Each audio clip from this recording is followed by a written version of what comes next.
¿Qué tal? ¿Cómo están? Un placer acompañarles. Bienvenidos. Aquí estamos después, como habíamos prometido, después del festivo. Es jueves, día 13. Por delante unos cuantos minutos que vamos a aprovechar comentando la actualidad. Es lo que hacemos siempre. Leemos los titulares y después escuchamos las opiniones de nuestros invitados, a los que ya saludo. Son Marco Valerio Lama. ¿Qué tal, Marco? Muy boas. Muy boas. Encantado de saludar a Julio Álvarez. ¿Cómo estás, Julio? Un placer, muy bien. Y aquí a mi lado también saludo a Pepe Araujo. ¿Cómo estás, Pepe? Hola, Antonio, muy bien. Encantado. El periódico destaca en el principal de sus asuntos la cuestión de los dineros públicos, las adjudicaciones y, en definitiva, también la licitación. El desplome de la obra pública supera ya este año el 72% en Ourense. Destaca el periódico en este titular. Como ven, leemos también que en el subtítulo los datos de Seopan, que es la patronal de las grandes constructoras españolas, hasta el mes de agosto sitúan a la provincia como la de mayor caída en todo el estado, con apenas 79 millones licitados y muchas infraestructuras retrasadas. En la fotonoticia tiene mucho que ver con la jornada de ayer, sobre todo en cuanto a la patrona de la Guardia Civil, el Día del Pilar. Fiesta nacional también, día para celebrar y agradecimientos. La Guardia Civil unió a las instituciones de la provincia en la Comandancia de Santa Mariña para celebrar la Fiesta Nacional de España y a su patrona, la Virgen del Pilar. El acto sirvió también para reconocer los méritos de civiles y militares en distintas acciones llevadas a cabo este año. Sigue la huelga del metal y está ocasionando ya no solo pérdidas importantes a empresas y trabajadores, sino también la suspensión de eventos importantes como el que ustedes ven ahí.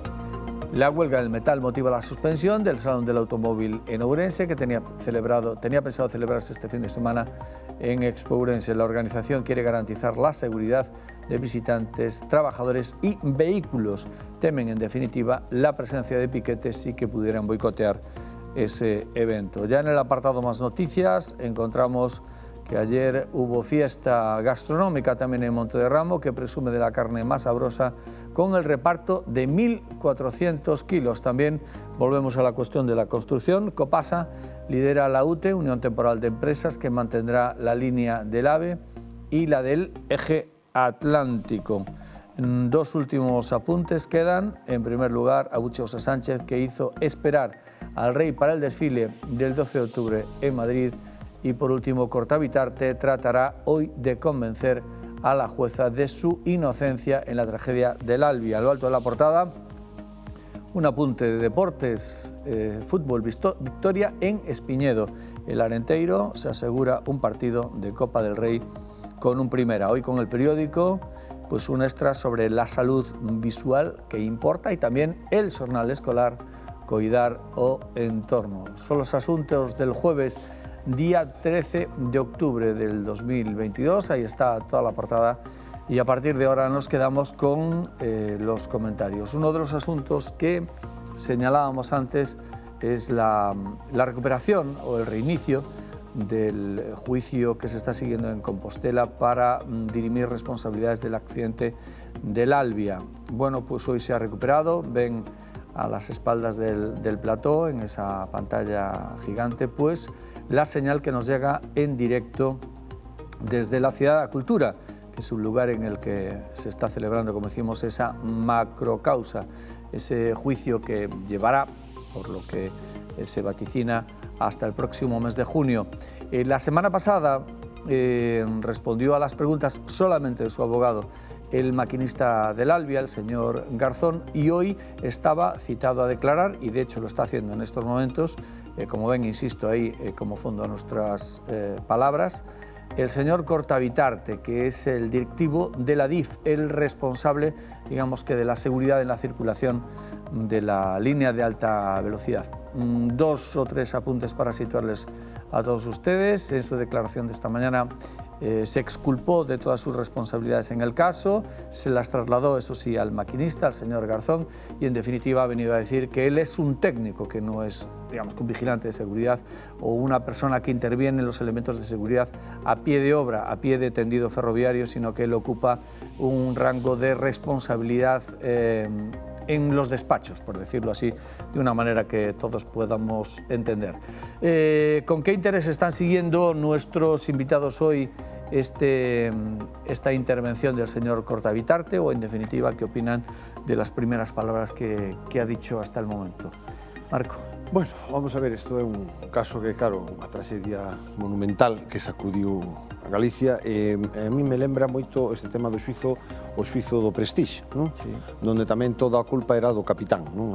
Aquí nunca hai responsabilidades, nunca hai altos cargos que asuman erros na xestión, sempre é o que pasaba por ali, non? A persoa que estaba naquel momento, e eu supoño que efectivamente o maquinista ten parte da responsabilidade nun accidente, pero me resulta moi difícil de creer que, bueno, por lo que teño lido, que non concurrirán outra serie de factores, non? É dicir, isto, ao final, a alta velocidade é un tema que está moi controlado técnicamente, como sucede na aviación, entón pode ser que efectivamente un piloto cometa algún erro, pero tense que dar unha serie de causas adicionais, non? De diferentes erros na xestión para que eso desemboque nun accidente, non? Polo que se está dicindo, non depende únicamente de que un señor respete o límite da velocidade ou non, senón que as medidas preventivas para todo este tipo de accidentes non funcionaron ou non estaban operativas nese tramo de vía. Por lo tanto, aí sí que hai unha responsabilidade clara e directa dos servicios públicos, non? E habería que ver por que non están habilitados esas medidas de seguridade que existan en outros tramos de alta velocidade. Pero, bueno, eso terán que dirimir os xuíces. Sin duda. E que opinión tiene Julio? Bueno, parece evidente, non? Eu suscribo integralmente a intervención de Marco. Parece evidente que en un sistema ferroviario donde se alcanzan as velocidades que se alcanzan, fiar todo, absolutamente todo, a pericia do maquinista, pois sería propio dun país da irracionalidade, dun país tercermundista. Polo tanto, aquí parece claro que o maquinista, como apunta Marco, ten unha responsabilidade, eu creo que iso é evidente, pero un fallo humano que se pode producir en calquer situación ten que ter esas previsións, é dicir, que o propio sistema tiña que prever que en algún momento se pode producir un fallo humano. Por lo tanto, ademais de que xa están correxidas, polo que parece, esas deficiencias, evidencian que non se fixeron as cousas ben no seu momento. Por lo tanto, hai unha responsabilidade institucional dos responsables desas administracións nos diferentes tramos, porque unha obra destas características abarca un período suficientemente longo polo que pasaron varios ministros, varios directores xerales, varios directivos de Adif, etc. E que, polo tanto, a complexidade do proceso dá boa idea digamos, a tardanza en que se vai a resolver, o tempo en que se vai a resolver, das testemunhas, dos informes, de todo o caudal probatorio que é necesario aportar a un xuicio para determinar finalmente cales foron as responsabilidades. Con todo, eu creo que hai un sentimento generalizado nas víctimas especialmente, nos familiares das víctimas, nos amigos das víctimas, de que está pasando demasiado tempo sin clarificar todo o que pasou ou as causas que motivaron esa traxedia que vivimos tan de cerca, especialmente aquí, e que recordamos todos esa noite perfectamente. Muy bien, Pepe. Sí, eu penso que ahora mesmo neste proceso ninguén quera ter a culpa, evidentemente, pero si para algo ten que valer, ademais de para compensar as víctimas e compensar aos seus familiares, si para algo ten que ver é para analizar moi ben o promiúdo por que se produciu esta situación, que é dicir, cal é o, como decían os compañeros, cal é o proceso que desembocou, cales son os fallos no proceso que desembocou que pasara este tema, non? E iso sí que ten que, por lo menos, valer para que non volva a suceder en outra ocasión, porque, evidentemente, coincido con eles en que non pode centrarse a atención dun accidente destas características nunha inversión multimillonaria con unha duración en canto a posta en marcha desa inversión de tantos anos, non se pode centrar en un cabeza de turco que sea o maquinista, porque, vamos, eu penso que se perde completamente o enfoque, si solo se vai cara aí, non? O mellor hai xente que lle interesa que sea solo centrado no maquinista, pero realmente eu creo que si para algo ten que valer todo este proceso é para ver cales son hasta os tornillos que estaban mal colocados, é dicir, todo, analizarlo absolutamente todo. Pero precisamente, enlazando o primeiro que decía Marco, efectivamente, foi tan grande a traxedia que parece, é dicir, con tantísimos flecos, con tantísimos ángulos, que parece un proceso de filtrado de responsabilidades tan fino que se queda en 2 persoas. Estamos falando de 80 mortos, estamos falando de 140 e tantos feridos, algúns con secuelas, estamos falando, en definitiva, dunha macrocausa para que, como decía él, que lle todo lle caiga o capitán Mangouras, que era o do Prestige. Se hai que filtrar, se hai que filtrar para que se quede un accidente desto solamente en 2 personas. Marco? É que é así, o sea, como decía Pepe, a ver, é lógico que a xente, claro, de entrada, pois intenta evadir as súas responsabilidades, eso está claro. Pouca xente veremos nun xuizo que vaya que diga, sí, eu o fixen, por favor, aplíquenme a pena máxima que teñan, non? Pero dito isto, sí que é certo que, bueno, é moi difícil de creer que unha soa persoa, porque ao final, como apuntaba Julio, que non se pode unha máquina que vai a 200 e pico kilómetros por hora dependa única e exclusivamente de que o señor, porque o señor, imagínate que se desmaya, por exemplo, non? Claro, pues hai unhas medidas preventivas para todo ese tipo, que chaman freno del hombre muerto, non sei que, non sei quanto, todo ese tipo de medidas. Según o que levamos lido todo agora, esta vía de alta velocidade incumplía moitas das normas da alta velocidade, non? Por lo tanto, sempre nos toca a nós, non sei por qué, pero sempre nos toca aos galegos que nos poñan unha secundaria, non? Que non se pon en outros sitios. Veremos como acaba isto. Bueno, vamos a cambiar de asunto. Hay un problema aquí en Ourense con la huelga del metal, no sé si estáis al tanto o no estáis al tanto, Julio, Pepe. Hasta ultimísima hora de la noche del día 11 se estaba viendo la posibilidad de un acuerdo que al final no llega. Esta mañana fueron muy evidentes también los piquetes. Se suspende ahora, como comentábamos antes, el evento que este fin de semana en Ourense. Más de 4.000 personas trabajan en ese sector. ¿Cómo lo veis, Julio? Bueno, tiempos convulsos, ¿no?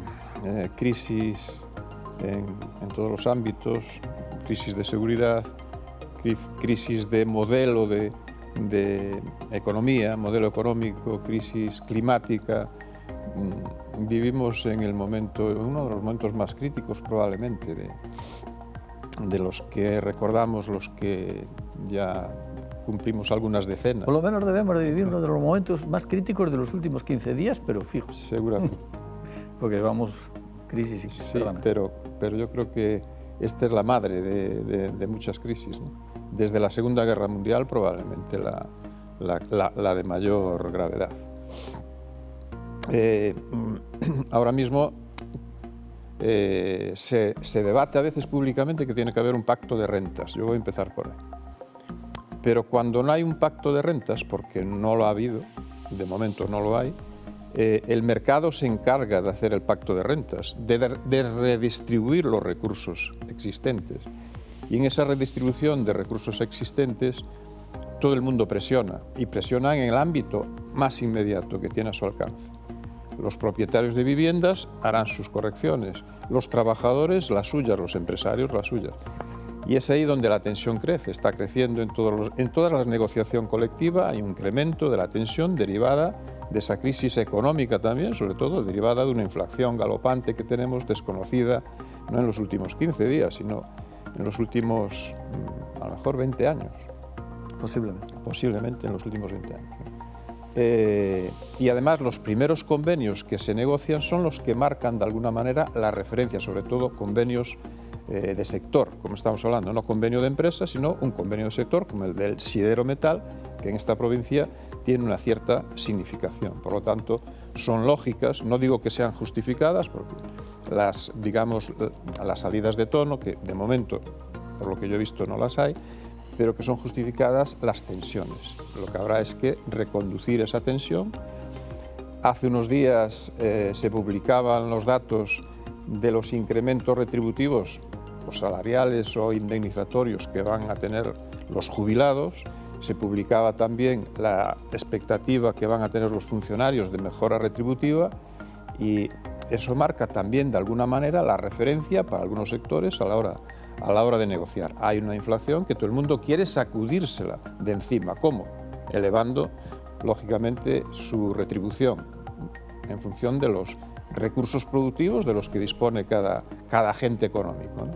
Y esa tensión es la que está ahí, y va a ser difícil de canalizar bien, terminada tal. Y yo soy pesimista respecto al pacto de rentas. El pacto de rentas va a ser la negociación. Vamos a la pausa para la publicidad. Volvemos de inmediato en la segunda parte. Hasta ahora.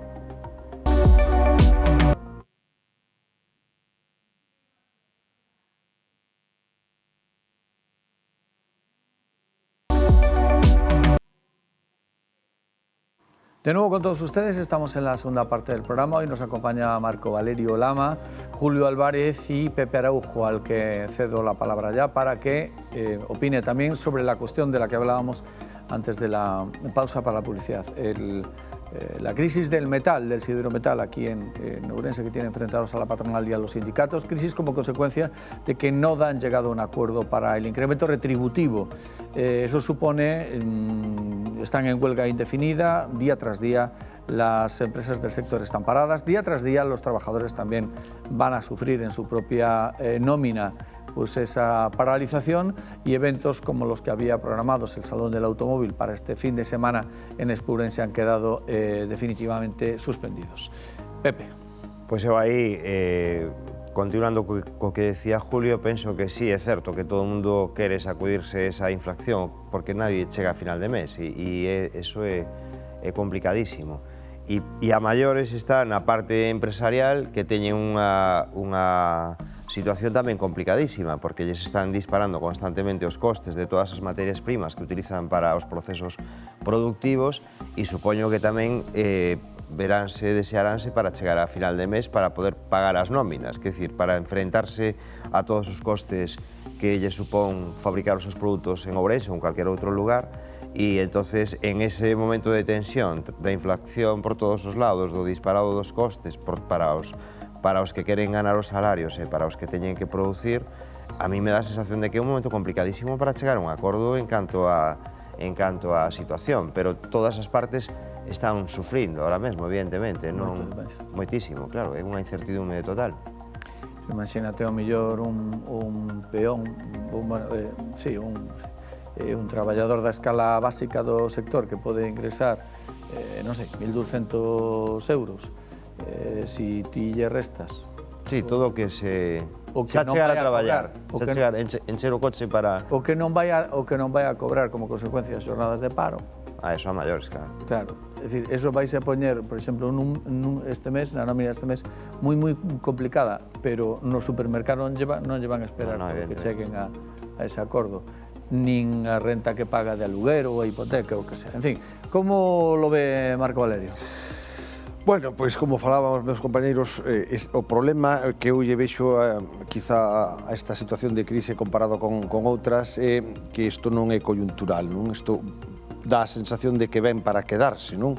E entón, claro, se están prevendo novas subidas de tipos de interés, eso vai repercutir directamente noutra nova suba das hipotecas, sabemos que a inflación non vai baixar de golpe, se vai manter nestas barbaridades de casi un 10%, entonces, bueno, o horizonte que se ve nos próximos 3, 4, 5 meses é moi complicado a nivel económico. Entón, claro, todo o mundo, agora está o sector do metal, pero eu penso que isto vai camiño dun gran colapso, é dicir, a situación é insostenible para os traballadores a 30, 40 días vista. Estaba outro día vendo nas noticias que se dispararon os créditos ao consumo, non? As tarxetas revolving e todo ese tipo de cousas, que iso é unha locura, claro.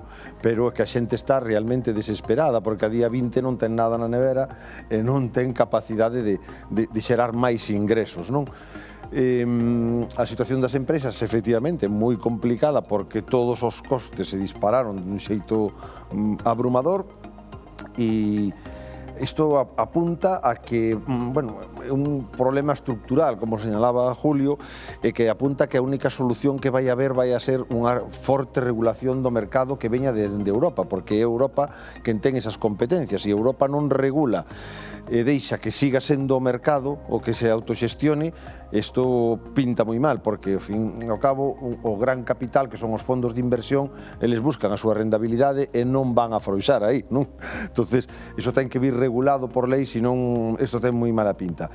E, ademais, neste caso, hai unha situación que tamén apuntaba Julio que está no orixe de todo isto, non? Que esa situación prebélica en Europa, porque xa é bélica no este, pero é prebélica no resto, porque estamos vendo como todos os países están disparando os seus orzamentos militares, preparándose... Incluso comprando yodo, por si hai un... Claro, é dicir, o escenario é o que é, podemos botarlle azúcar, é dicir, pero o escenario é o que é, non? Que é evidente, cando todo o mundo se está empezando a armar e a apostar polo desenvolvemento dos exércitos, é porque se prevé o que se prevé, non?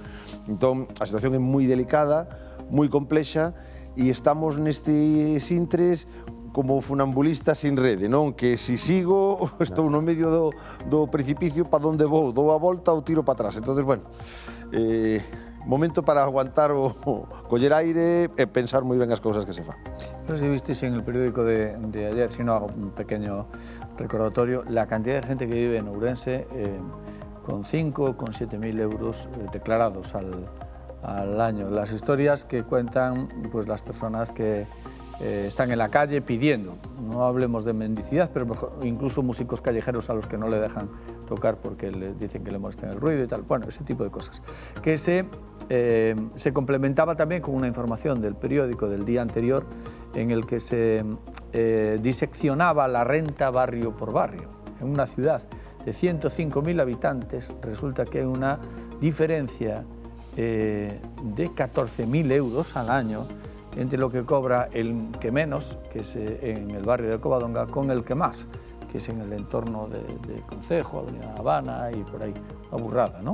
Sí, claro, é que ao final é a situación xa anterior ou bueno, por lo menos vivín con moitísima intensidade a crise de 2008 e despois eso durou hasta o infinito, despois veo a pandemia, cando xa todo parecía que volvía a normalidade, a pandemia deixou tirada moitísima xente e agora saes da pandemia e te atopas con esta situación de inestabilidade e, bueno, e hai moita xente que non conseguiu recuperarse ou que non ten os mecanismos para recuperarse ou que non saben como acudir a axuda para poder recuperarse. Quer dicir, hai persoas que están moi desorientadas de como sobrevivir e que é unha asignatura tamén pendiente das administracións de empoderar a xente para que poda volver a resurxir das súas cenizas, ¿no?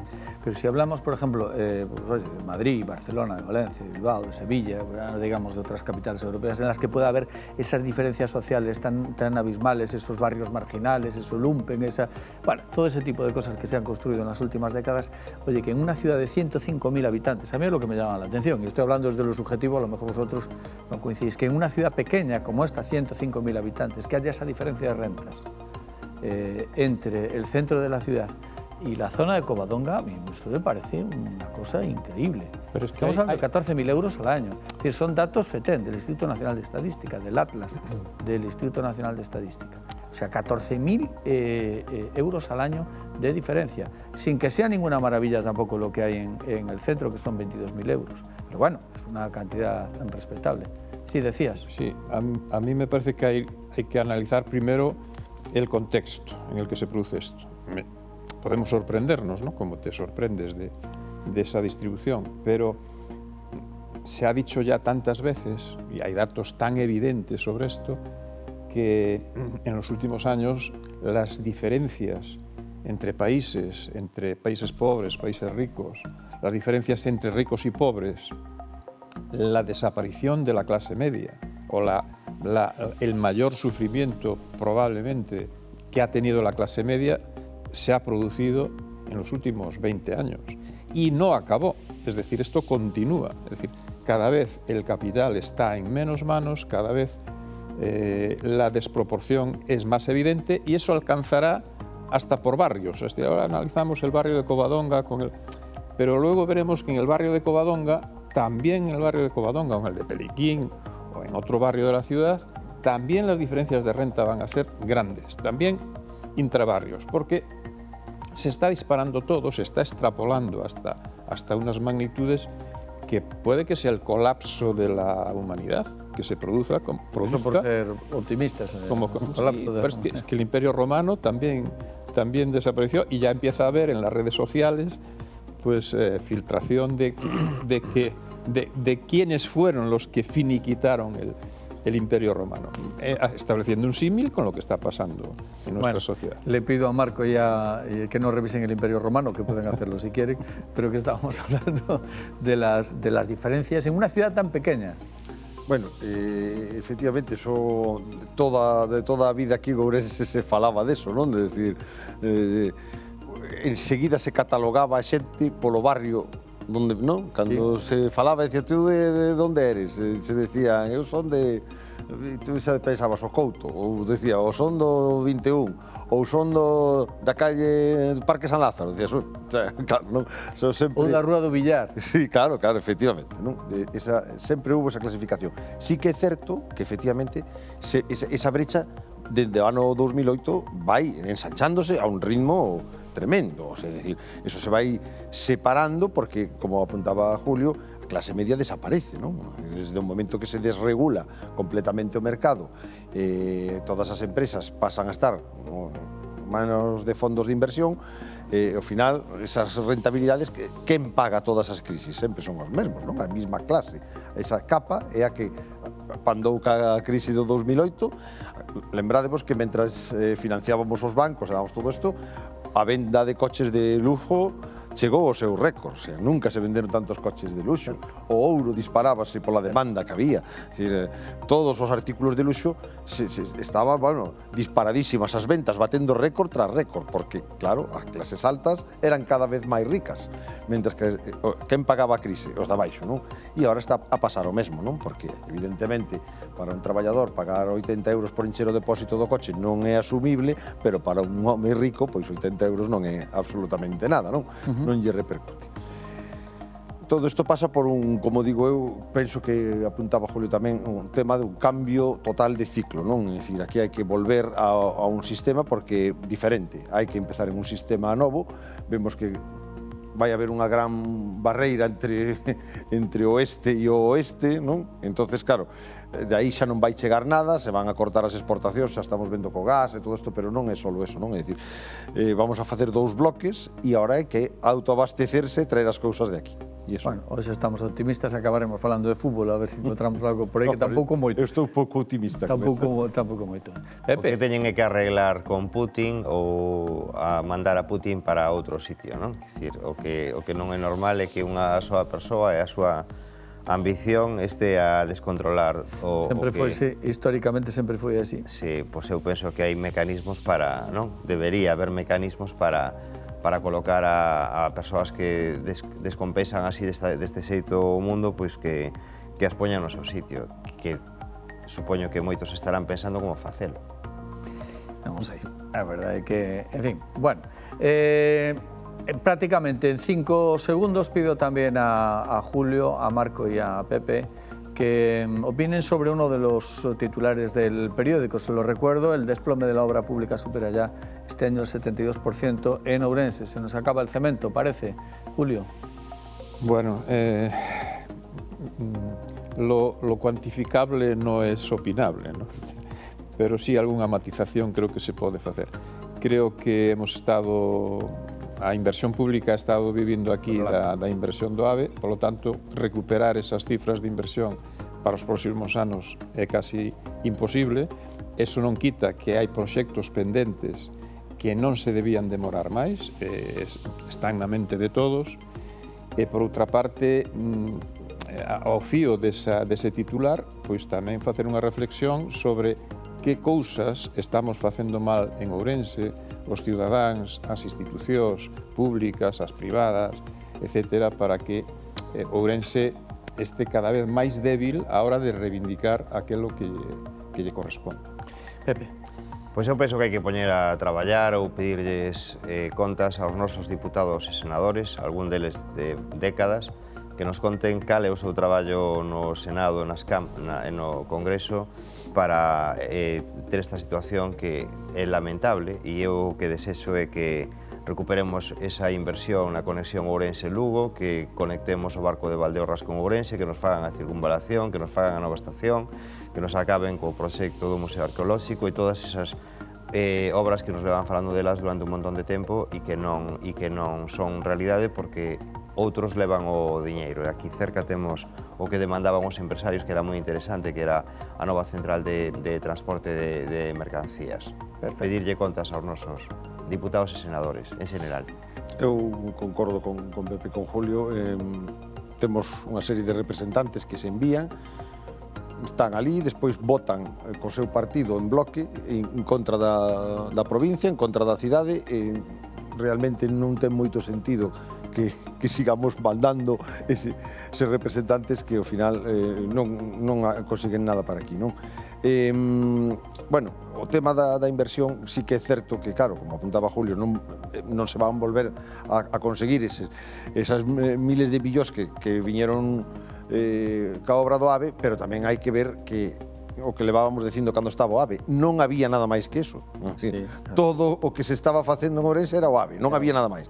O Estado non destina absolutamente ningún céntimo para a provincia de Ourense. Ahora que rematou o AVE, pois, entonces, claro, eso hai que loitalo, eso hai que pelexalo. Bueno, lo dejamos aquí. Marco, un placer, hasta la próxima. Gracias, Julio. Esperamos estar más optimistas en la siguiente. Sí, esperamos que sí, ¿no? Yo iba a tocar el tema del fútbol, pero aquí mi asesor en temas de fútbol, que yo no entiendo nada, dijo, no, tampoco vayas por ahí. Entonces, no, crisis hay crisis. Está la cosa muy mal. Exacto, lo dejamos para ahí. Los culés. Gracias, Pepe, hasta la próxima. A ti, Antonio. Un placer, pasen buen día, queridos amigos, y muchas gracias por habernos prestado atención. Volvemos mañana y comentaremos alguna de sus noticias. A disfrutar, amigos.